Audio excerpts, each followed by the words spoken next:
we were sitting in the kitchen, and the phone rang about this time. And I answered the telephone. It was my wife's best friend, Carolyn Darrensburg, who lived in Lancaster, Texas.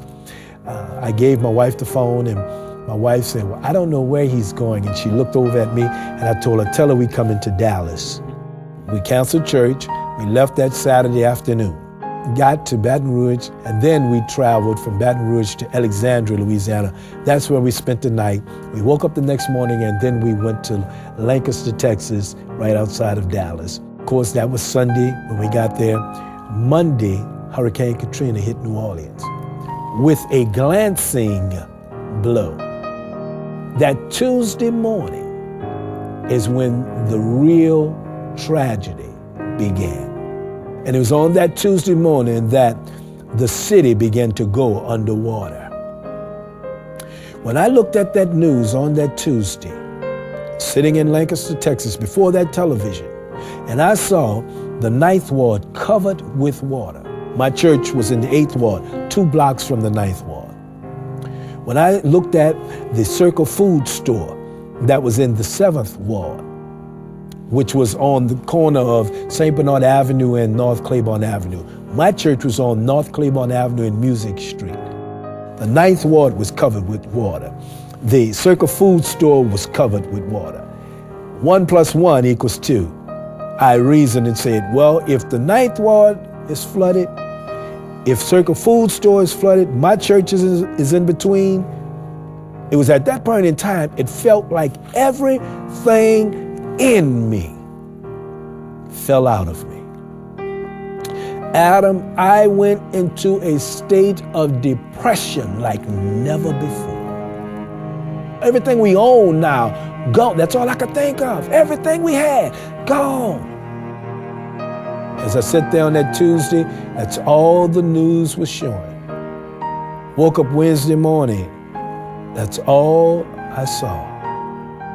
4 o'clock that Thursday morning. I'll never forget it because it literally, utterly changed my life. The Lord woke me up 4 a.m. and told me to start a church. I said, Lord, start a church? Lord, where at? It's going to be at least 2 years. That's what I said then. At least 2 years before New Orleans is up and running again. Where am I going to start a church at? He said, where are you? I said, I'm in Lancaster, Texas, but I don't know but one person here, Lord, and that person that I know here is not even of the same faith I am. He said, start a church.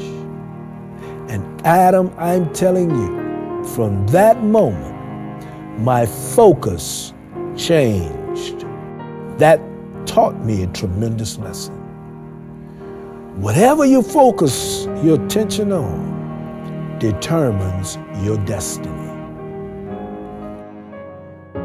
Okay, well, there are some practical things that you can do if you are going through something unexpected. As a matter of fact, that's what chapter 9 says, prepare for the unexpected. I give 12 things, 12 ways that an individual can prepare themselves for tragedy. Number 1, make sure that you stay abreast of the weather report. Number 2, make sure that you stay sober. Number 3, make sure that you have enough cash or credit cards or cashier checks or money in your checking account to cover any checks that you write if you have to leave before you can get to the bank.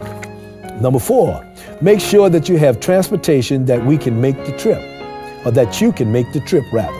Number 5, make sure that you have enough gas in your tank if you are going to drive. Number 6, make sure that you have all your medications, prescriptions, and a first aid kit with you.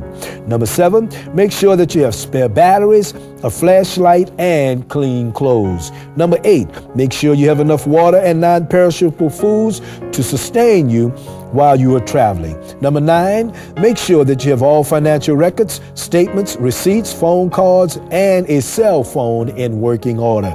Number 10, make sure that you have the necessary personal hygiene supplies. Number 11, make sure that you know the evacuation routes. And number 12, make sure that you have a place to go just in case you have to leave home.